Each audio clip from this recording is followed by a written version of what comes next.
Super star Mahesh Babu, దర్శక ధీరుడు Rajamouli combination లో తెరకెక్కే సినిమా కోసం అందరూ ఎంతగానో ఎదురు చూస్తున్నారు.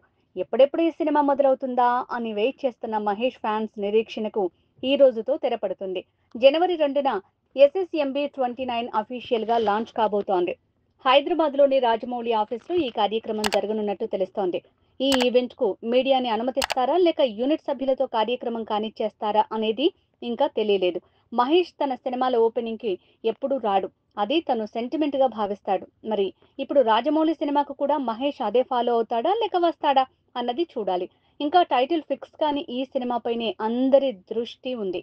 ఈ సినిమా పూర్తవటానికి ఎంత టైం పడుతుందనేది రాజమౌళి చెప్పలేదు, కానీ ఎంత లేదన్నా 2 మాత్రం ఈజీగా పడుతుంది. అంటే 2027 వరకు మహేష్ బాబు నుంచి కొత్త సినిమా రాదని ఫిక్స్ అయిపోవచ్చు. అమెజాన్ అడవుల నేపథ్యంలో సాగే ఈ సినిమాకు కీరవాణి సంగీతం అందిస్తున్నాడు. ఈ నెలాఖరు నుంచి సినిమా షూటింగ్ మొదలయ్యే ఛాన్స్ ఉంది.